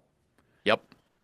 And one of those scenes is coming up in which she goes upstairs, like she hears a bird noise and goes upstairs. She's like, why would I go up there? And he's like, "Because I told you to." Yeah. Which Yeah. is kind of, it's a gross story, and it's one of those of like, this falls into the problematic movies of like, oh no, what do we do with a good movie that has like real fucked up stories about the making of it, Yeah. but is really kind of a product of its time. Yeah, and also, he was an exceptional sex pest, that Yeah, Alfred Hitchcock. And this is such a weird note because I think I always think of there's a quote from the Dallas Cowboys owner Jerry Jones, which he said, this multi-billionaire sports owner guy. But I remember him saying many years ago in talking about something, something. But he said the quote is, "Don't let your money get mad." sure. And I Yeah, always think that's a great quote. Like, it's yeah, just don't make important life decisions while you're angry, yeah, is essentially what he's saying. Because as a businessman, his money is yeah. his life. Don't Like, choose to yeah. not, don't choose to Numbers like, are numbers. yeah, Spreadsheets are still going to balance, but if you get mad and you start making crazy decisions, yeah. And I think Hitchcock let his money get mad because absolutely. the end of the final act of Yeah, this film suffers greatly yeah. from its main character is he essentially just like killed off her soul. Yeah. Like he kills Like Janet he Leigh tears her early on. apart. Yeah, He kills Janet Leigh, in but Psycho, but like that's a but choice for that serves the script. It subverts the audience's yeah. expectations. This just felt like we got to the end of the movie and he was like, "Fuck you. I'm going to show you what playing a shitty part in a shitty film is Well, like." I think it's like what happens when a non-conforming woman Yeah. runs up against a small town gray beige conforming society Uh-huh. and she gets ripped to shreds. Yeah. Yeah. And says like, "We're gonna make you conform until there's no light left in Yeah. your eyes, and then we're gonna carry you out the door, and you're one of us now." That's that's really an interesting read, like coming back off of the Hitchcock real life story and just thinking about this movie as the way it wraps up. I had a real problem with the ending because I really did not love that Mitch is kind of the patriarchal savior of the whole thing. Sure. I mean, I like Lydia's arc that she kind of sees the value of family and that Yeah. and that Like she learns to kind of but relearns how to be a mother again but and learns that it's like she can be strong for other people. and it's hard to imagine Hitchcock making this choice, but he is a smart and thoughtful person when it comes to film. Mhm. Uh, that there is a real Stepford Wives vibe at Yeah. the end of this movie because Yeah. she is like the robotic women at the end of Stepford Wives. She is in a trance, in a Yeah. traumatic daze after being ripped to shreds. And maybe that is the message. Maybe that is the thing. Maybe you're right. That is a really interesting read. I think that helps frame the ending in a better light for me, in a more interesting light. Like I was really kind of wrestling with the question, is this an anti-feminist movie? Yeah, that's where I felt it was. And it feels like it is. Yeah. And as somebody who is, staunchly raised by feminists and, like really, like I was like, I don't know if this is a hard one to sit with because that beautiful coiffed eau de Nil suit, that shit gets torn the fuck up. Yeah. Well, it's funny because I think you can I think you can be a story, a piece of art with a Yes. feminist message because Yeah. you're subversive, but be created by somebody who is absolutely not feminist at Yeah. Yeah. all. Yeah. Um, Ira Levin, who wrote Stepford Wives, Hmm. like famously wrote the book because he was so mad at his ex-wife Oh, that he jeez, really? wrote a book that was about women just having to go through it. Fucking replace women with robots sort of thing. Wow. And then you don't have to deal with that shit. And Wow. I think probably by the end, I think he understood what he was writing. I think he understood the Yeah. problems with we shouldn't kill women and make robots Maybe of their he didn't bodies. let his money get mad. Yeah, He but didn't let his script get mad. he ultimately started from a place of anger, of anti-feminism, Hmm. and wrote a piece that I think is darkly feminist, Yes. second wave feminism or whatever we're calling Yeah. that feminist movement from the 70s. But anyways, I do think that could be something at work here too, because the bleakness at the end is like, I'm not happy living in a world dominated by birds, but I'm especially not happy that my main character lost all agency, made dumb horror movie decisions to go up Yeah. into the attic without telling Yeah. Yeah. anyone, Yeah. Yeah. Yeah. and then is essentially having to be carried lobotomized into a Hmm. car by her new de facto husband and Yeah. mom. Yeah. Let's get to the ending in a bit, but let's get to how we get to that ending. When Mitch pulls her back into the restaurant, that's where we see it's totally empty, but then everyone's hiding in the hallway. But again, not just everyone, just the women. Yes. The men run out the door to war. The women stay at home and huddle in the bomb shelters. Uh-huh. And then that fucking That mom. that Think woman in the about the gray children. suit Mm-hmm. who's like, all this started when you showed up. Yeah. You nonconformist, you outlier. She's a witch. Burn her. And fucking Melanie slaps this Rachel Dratch right Ugh. across the Oh my face. God, Just she is kind of smack. Rachel Dratch, isn't she? Yeah. But like not funny Rachel Dratch. No. But if you imagine Rachel Dratch doing it, the scene is very funny. Yeah. But it's interesting because it takes Melanie out of her Yeah. moment here, right? It's Yeah. like I've never slapped anyone Yeah. before. Yeah. And it's interesting, like how these characters treat Melanie from this point, like Hmm. from before this is like kind of like we don't know what to do with this fancy rich lady from the city. Hmm. And they kind of like look at her sideways, but it's never really like they're willing to help her because they're nice, friendly people. But when shit starts fucking up, all of a sudden those nice, friendly people get real suspicious, which I think is a very Stephen King, Yeah, The very Shirley Mist. Jackson. Sure. Oh, yeah, yeah, yeah. Yeah, Like what's bubbling under the surface of polite society is real dark and yeah, real mean-spirited. yeah, yeah. These birds, in a lot of ways, are birthed by that kind of xenophobia, really, Yeah. The of these outsider. people, this outsider. Yeah, fear of the She outside. brought in these exotic birds into this community, and the Yeah. community of native birds went, rebel, revolt. So they go back to get Kathy, was with Annie. Yeah. Sadly, Annie is dead on the front porch. Again, this is like, I mean, I love this. Yeah, I mean, I hate yeah, this, this lands because I think Annie is such a complex, like you said, kind of open, grounded, real character that to kill her off, saving Kathy uh-huh, is like gut wrenching, which yeah, to me is good drama. it is.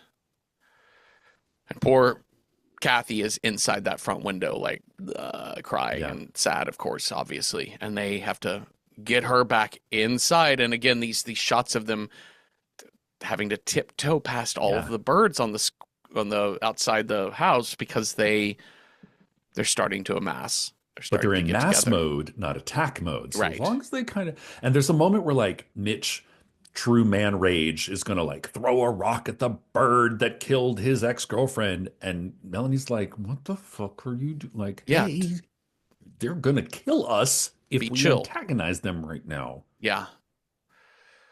So we get back to the house. Mitch is sporting up all of the windows.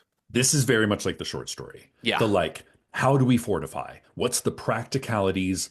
We have enough food. Like, I remember the thing in the story is like them counting the food, the logs, the water. Like, Yep. it becomes survival horror, Yeah. which we in our 21st century is like de rigueur. Like, we've seen a ton of these kind of, movies and sci-fi and horror and Hmm. drama.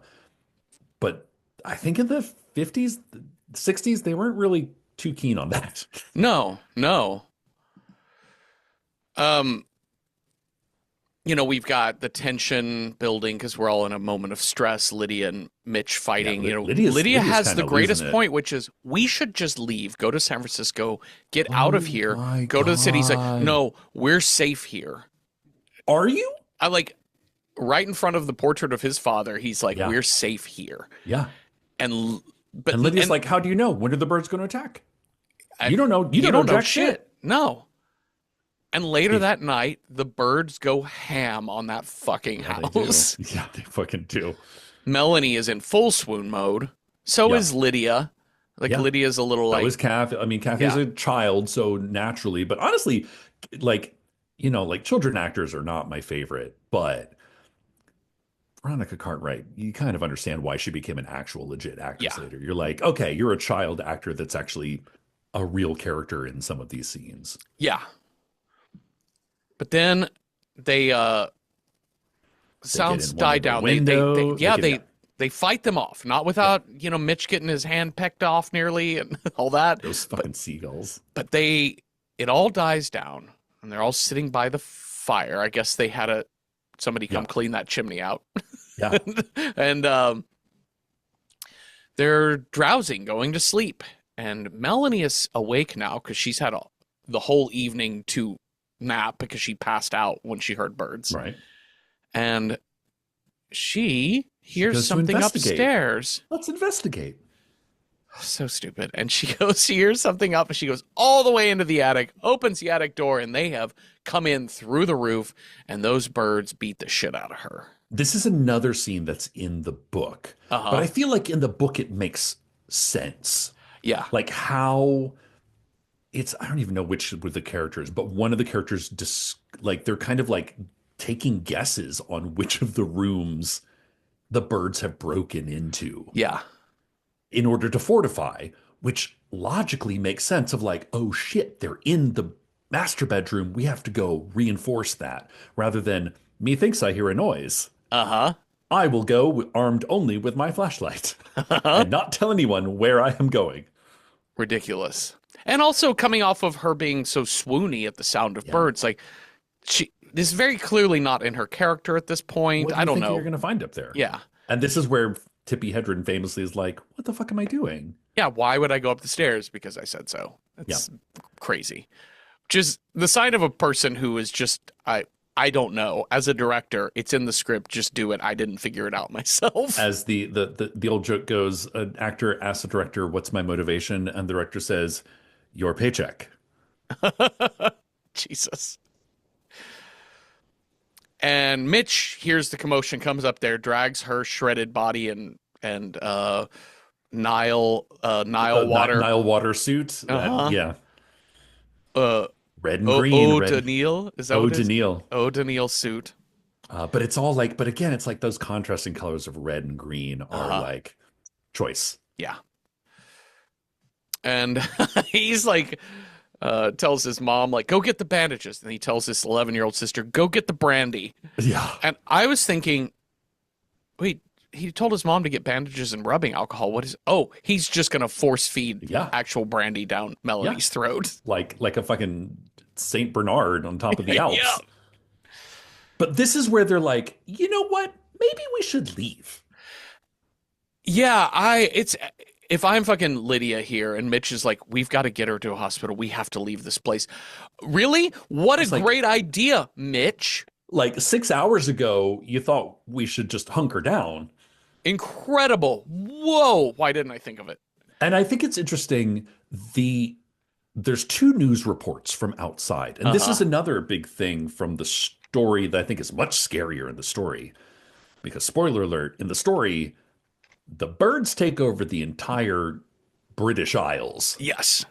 So it's like birds in London, telecommunications out. Like it gets bleak. Yeah. But in this, it's more of like, it's like, children were attacked by birds in Bodega Bay. In other news, and they're like, what the fuck? Yeah. God, that we would just live through this traumatic thing that was so scary. That's all we get. But now it's like, Bodega Bay's been quarantined. Santa Rosa's had a couple of attacks. So the birds are clearly expanding. Yeah. But our sense of geography as Americans are very different than British geography. Yeah. So it's like the birds are fucking up and they're getting bold and moving to other territories, but we're still like, you can still run away. There's a I think big country out there. You can escape the birds. I think it's unrealistic to say in America that you would have a bunch of anti-conformist, xenophobic small towns start spreading that death and destruction to each other. I just Hmm. can't imagine. What? What? So he has to go. We have these kind of the long tense sequence of him having I to mean, these walk sequences are through, really really good though. suspenseful because where he's like walking through these birds have covered all of the house and land here. This actually reminds me of like the scene in I think it's Alien. I can't remember which of the aliens in which like the pods Aliens, yeah. in which they're like that they're like bad shit's going to come out of these things if we disturb them, but we have to walk through the field of Uh-huh. alien eggs. Yep. It's kind of like that of like one wrong step and they're kind of like every once in a while they'll peck at him, but they're not agitated, just like what do you get the fuck out of my way? Yeah. Yeah, it's very like tightrope walker type of Yeah, tension yeah, here. yeah, yeah, And he's got yeah. to get the car out of the Quietly, garage quietly. yeah. He just kind of puts it in neutral and rolls it down the little driveway into the front of the house. We're gonna get four people into an Aston Martin convertible, Uh-huh. sure, Yeah. with a rag top, which I'm like, that rag top ain't gonna do shit if those No. birds decide to attack. No. So he Lydia carries Melanie who's in full shock. Like she sees the birds, it's like, no, no, no, no, no, no, Like, no, no. this is really, again, like the end of this movie is like, I don't know, like maybe just my queer read on this is like they're kind of carrying her off to like conversion camp, Yeah. you know? It's Like bleak for her at the end. it's because she never get like she doesn't. They're taking her to safety to a hospital, but like the woman that we met in the pet store, that was like scrappy and feisty and daddy's little rich girl, but also kind of knows she's daddy's little rich girl and is trying to like do her shit. Yeah. It's gone. Like it's Yeah. real gone. Yeah. So yeah, they get her into the car. Melanie, or I'm sorry, Kathy wants to bring the lovebird. She's like, they haven't harmed anyone. And he's Because like, they fine. are domesticated. Yes. And Lydia's holding on to Melanie here. Melanie she's got like the bandage on her head Yeah. like a lobotomized Yeah. person. And this is the only way Lydia could really see how to take care of Yeah. Melanie.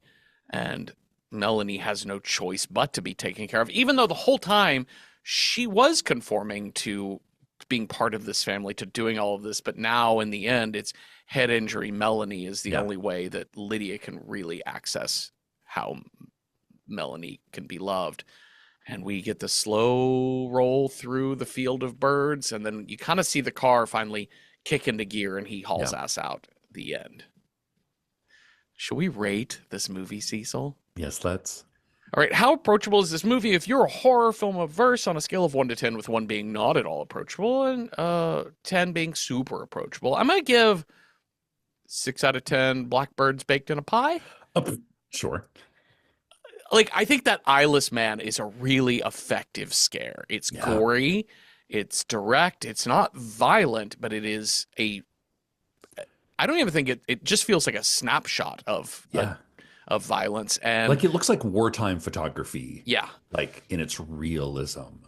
it's this movie has a lot of it's very for the most part is pretty PG-13 level horror. It's Yeah. more tension than anything. A lot of like not jump scares so much as just here come these fucking birds. Let's get It's ready for it. Noise, pandemonium. noise, noise. Yeah, It's pandemonium scares. pandemonium. Yeah.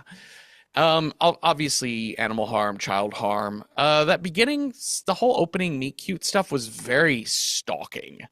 So A content bit. warning for her stalking this man, and that's really unnerving, actually. Maybe a little. Maybe a little. Lots of kids being attacked, all that sort of stuff. But I think 6 out of 10. I think it's pretty approachable.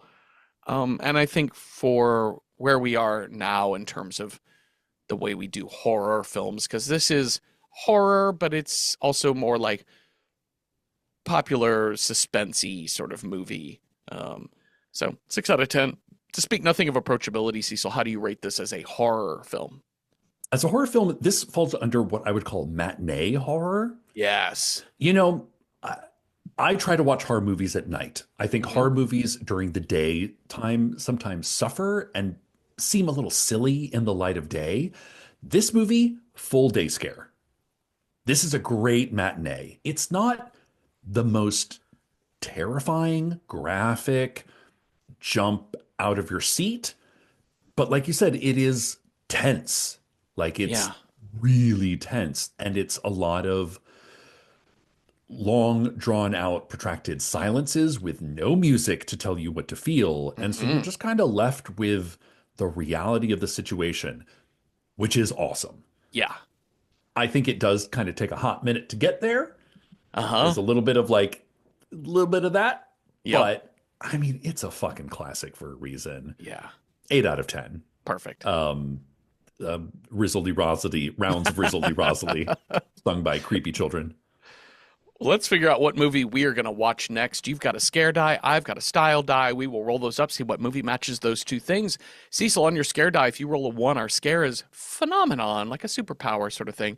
2, vampire. 3, just normal people. 4, wild card scare. 5, haunted. 6, witchy. What's our scare? That's a 3, Normal people. just like you and me. That's it. That's us. Okay, so we're going to take your normal people scare and we're going to match it with whatever style that I roll. And if I roll a 1, our style is black and white. If I roll a 2, school days, something academic. 3, it's got to be a title call of the blank. 4, something from the 2020s. 5, something from the 1980s. Or 6, something from the European Union. What do we have here for style? 6, the EU.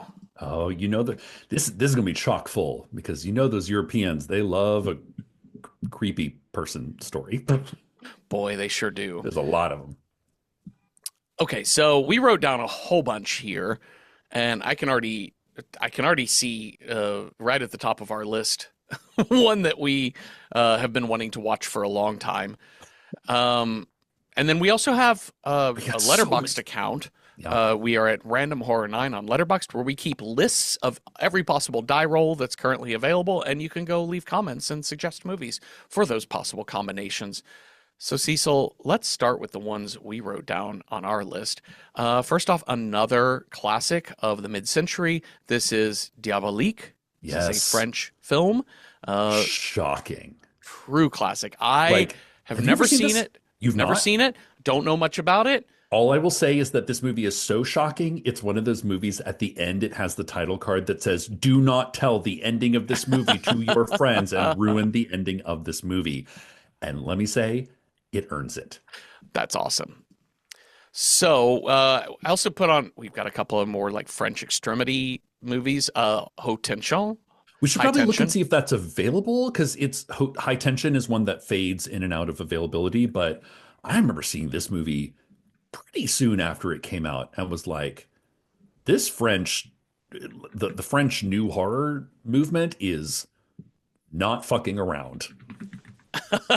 They are not fucking. And Cecile de France in this is Yeah.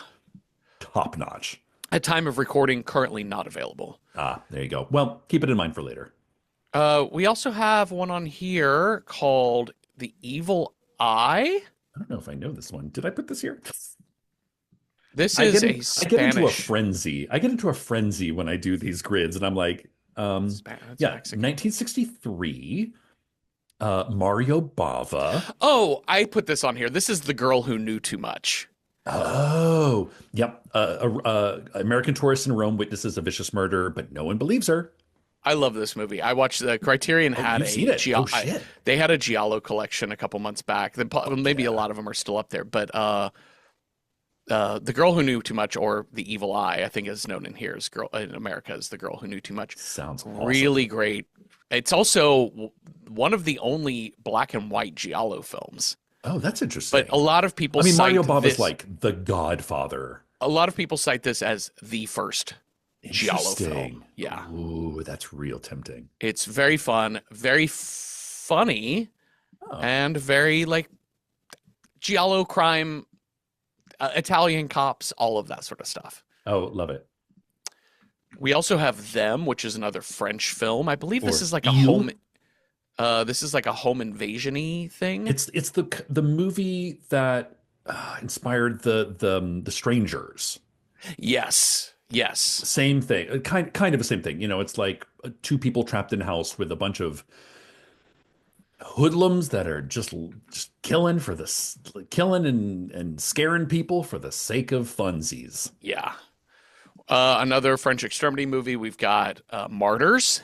I really want to see this movie, but I do I'm too. so terrified to see that. Like, I'm I so know, scared to see this movie. we talk a lot. We on our last Patreon, we have conversations with people that watch Patreon movies, and they're always like, "Are there movies that you would not watch for the show?" And I think you and I both have a few that we're like, we're just not interested. But Martyrs is one that I'm interested in seeing, and I know I'm gonna have to like fucking roll up my sleeves and be like, okay, here we go, because people apparently vomit and pass out after watching this movie. But I'm ready.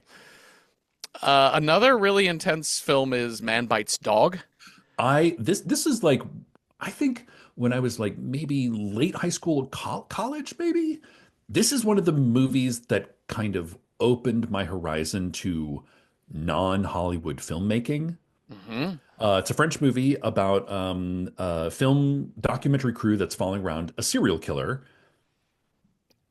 And it's funny, it's a little scary, but it's very French in that it kind of makes you analyze your role in exploitation of people and like being entertained by horrible things happening to people. Yeah. And I remember thinking, oh, Americans could never make this movie. But I'm into it. Speak No Evil, which was they did an American remake last year with James McAvoy in it. I want to see the European one first. Yeah, I do too. I love James McAvoy, but I want to see the original first before I watch the remake. Yeah. Danish, Dutch. I think you put this on here, Barbarian Sound Studio, which I don't think counts because it's UK. But it takes place, I think it's like a UK, but it takes place in Europe. It's like a British sound designer who gets hired to do sound for a Giallo. Yeah. And so like most of the cast is Italian, but is it a British? It's entirely a British It's British money? Okay, fully strike British, that from the record. Yeah, I went to go look at that thinking maybe it was an Italian co-production. Yeah, because sometimes they, you know how Europe does. They need like 6 countries to get money together to make a movie. UK didn't. So they were just like, we'll just hire some people to do a Mario voice and go from there. Hey, it's me. We've got The Skin I Live In, Pedro Almodovar, Spain. I mean, yeah, like an Almodovar horror suspense. Absolutely. And it's one that's directly inspired by the No Face, Eyes Without a Face. Oh, yes. Yeah. Like directly references that movie. So having seen that for the show, I think it'll be a really enriching conversation. Yeah. A Serbian film, which is Serbia. This is one that is like if not number one, top three most difficult movies to watch ever made. Yeah, I've I heard that think a lot. I've heard that a uh, lot. it's like somebody gets hired to make a porn film that turns out to be a snuff film, Hmm. and apparently it is difficult, Yeah. but also in the extremis, Yep. the outer extremes of filmmaking, but it's still a good movie. Yes.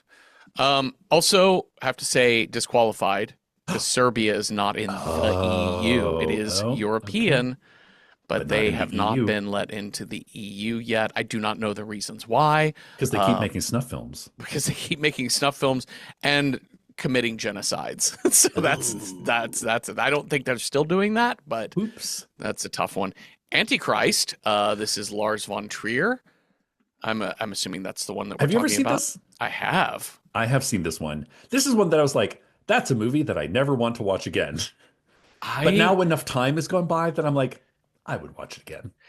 This is a movie that I was fascinated by. I had the same response where I would tell people, "Have you seen Antichrist?" No. And I would say, "You have to watch it. I need somebody to talk to. You're not going to Yeah. like it. You're going to be Yeah, very no. upset that I told you to watch This it." tastes disgusting. Here, try Yes. it. Yeah. It's the same way I feel about Icelandic yogurt. Like the first time I had that, I was like, "No, no. Somebody else try this. We have to talk about it." But the animatronic fox in this movie is maybe the best animal I've ever seen in film, Oh, yeah, sure. because it's funny as shit. And then finally, here's a movie that I saw recently Oh, you saw this one. called Wolf's Hole. Okay. It is on Criterion only, which is a little limiting, but this is a Czechoslovakian film from Okay. 1987, Ooh. and it is about a group of teenagers who are gathered for ski camp up in the hills, up in the mountains, and there is it's With John Cusack, right? right. You know, he's like wins that ski competition That's right. to win the girl. Better Off Dead. Yeah. It is very dissimilar from Better Off Dead. It is closer to like Lord of the Flies. However, it's Oh. not the kids doing it. And so it's Oh. really an interesting Ooh. psychological horror Okay. film Tell me that no more. Tell me no more, but my interest is piqued. I loved this movie. I thought it was great. I think it has a great final act that not everyone will love, but I loved it. Okay. Okay. All right, so that's Wolf's Hole. Let's get to what people had to say on Letterboxd. These are from our Letterboxd followers. Cecil, what did people suggest? Toltec recommends The Conference from 2023, a Swedish film. Public sector employees battle not only their own discord, but also a bloodthirsty killer during a seemingly innocuous retreat. That sounds kind Okay. of fun. Sounds Hmm. interesting. Little Kev 90210, love that handle, Uh-huh. recommends A Cure for Wellness from 2016. Okay, sure, yeah. I don't remember too much about this. I know I've seen it, but I don't remember too much about it. Very This is like, that kind of like culty, mhm, mhm. wellness resort thing. So like a Wall Street stockbroker travels to a remote location in the Swiss Alps to retrieve his company CEO from an idyllic but mysterious wellness center, but soon suspects that the miraculous treatments are not what they seem. Hmm. Yeah, very like oh no, I've been sucked into a cult Yeah. without having knowing it. Ace Diamond seconds Martyrs and Uh-huh. also recommends a couple of films. Hour of the Wolf, Right. 1968. This is one of my favorites. This is Yeah. like, I was like, wait, Ingmar Bergman does horror? Oh, fuck. Swedish film in which a partner's severe insomnia grows worse and worse, and his weakening ability to keep down the ghosts of his troubled past costs him and his wife dearly. There's some cool, spooky imagery in this movie. Hmm. Ace Diamond recommends Caveat from 2020, an Irish film in which a drifter takes a job looking after his boss's traumatized niece, with the caveat that once inside, he must wear a harness restricting him to certain rooms of the house. and he soon finds out that both of them have ulterior motives from bringing him there. This is by the same director who did Oddity, which a lot of people thought was the best Ah, horror film of yes. last year. Yeah, like Ireland seems to be hitting its stride in the 2020s in the Yeah. Yeah. horror realm. Ace also recommends Inside 2007, a French Oh, film yeah. in which a recently widowed pregnant woman has the worst Christmas Eve ever when a stranger breaks into her home intent on stealing her baby. Yeah, I've heard this one's Yikes. like It's more uh, French extremity those fucking stuff. French movies, man. That something happened in the Y2K bug basically made French people psychotic, like Yeah, I think deranged so. at making horror. Yeah. Yeah. Milia and Me recommends The Golden Glove from 2019. Um, says, kind of want to watch this, but haven't got a stomach for it. Maybe you could watch it for me. That's what we're here for. Love that. Serial killer in 70s Hamburg. Sounds kind of Ooh. fascinating. Ooh, Okay. I love a like 70s, like modern day look at like period piece, essentially. Same. Beloved of Ice. I read this as beloved fists because I'm a little bit dyslexic. Beloved of ISIS Uh-huh. recommends The Chalk Line from 2022 from Spain. After a couple finds a traumatized child of unknown origins, wife Paula must decipher the girl's strange behaviors to unlock her identity and dark past. Sounds Hmm. very psychological horror. And also recommends The Devil's Bath from Germany, 2024. 1750 Austria, a deeply religious woman named Agnes has just married her beloved. But her mind and heart soon grow heavy as her life becomes a long list of chores and expectations. Day after day, she is increasingly trapped in a murky and lonely path leading to evil thoughts. Cat in the Brain recommends a couple. Votes for Cuckoo from Germany, which is Oh, that was a recent film, right? that's a recent one. Yeah. I would say normal people. I have a question of those people were normal because there was not much normal going on in that Uh-huh. film. Stranger at the Lake from France is in one that I've not seen that I do want to see. Yeah. Something from Spain called The Coffee Table, a dark, dark comedy about a man trying to cover up a horrific accident. Yep. We have Aetherius recommending Body Pit of Horror from 1965, Oh, that's fun. an Is Italian film about a yeah. group of models and photographers visiting a seemingly abandoned castle, only to find themselves being killed off one by one by the deranged owner. Love it. Honestly, with this category, we could just pick any giallo we Any wanted, Giallo, almost. Yeah. because Giallos by definition are like quote normal people People just in the EU. slapping gloves on Yep. and making crazy. Yep. Robert Baroness recommends a really interesting one, Climax, which is Mm-hmm. a really disturbing horror movie. I'm glad it's one of your favorites. A group of French dancers gets drugged with LSD while stuck in a warehouse surrounded by snow and descends into madness and murder and dancing. Yeah. This movie is a lot, and I love it. Yeah. Somebody seconding The Devil's Bath, somebody seconding Diabolique. Skeleton Queen recommends High Rise from 2015, about a high rise building which its residents are divided into classes. The rich live upstairs, lower class downstairs. That sounds kind of interesting. Very like taking quote unquote No. normal people, but putting Okay. Yeah. Oh, this is a co-production with Belgium because I was going to say this is a Ben okay. Wheatley movie, so it Yeah, seems it's very like I thought that was UK. British, Yeah. but no, we'll take it. Sure. Speak No Evil, Lake Eden from 2008. Uh-huh. Back when the UK is still in the EU. That's a question mark there. Diabolique, Them, Speak No Evil, Speak No Evil, Martyrs, Climax. I think those are some really good recommendations. I think we can narrow. I think we know what we're heading here. I think so too. I will throw one more like suspicious beans throughout The Hands of Orlac, a Ah, 1924 Austrian yes. film. Uh yeah, it's Like horror movie homework time. yeah, yeah. And it is a little bit like a science Mm-hmm. horror because he gets hands replaced or Because he gets his something. hand replaced and then they're like murderers' hands. Yes, that's right. Is that normal It's people? quite, not Is quite that a normal normal people. people thing? A couple people recommended Oddity as well, and Oddity I've seen and I loved it. It also delves in a little bit supernatural. I think normal people were looking for We're fully trying. Yep. not supernatural things Yep. happening. No sci-fi, no fantasy, no witches and demons and goblins. Okay, I gotta say, there are two on here that really, really, really stand out to me. Hmm. One is Martyrs, because we're both scared to see it and we have not Uh-huh. seen it. Or two, stick to the classics as let me see this. Let me get down to this list here. Hold on. As Call Me Ishmael said on Letterboxd, Diabolique, if not now, when? When I think they're right. I think we should do Diabolique. It doesn't come And up and very often. and coming after Hitchcock, I think is going to make a really interesting double pairing because similar vibes, but handled differently. I agree. Hold on, let me look at It should be Diabolique. available. Yeah, It it should easily be. is. It's usually on Max. Yep. I think we should do it. We could put.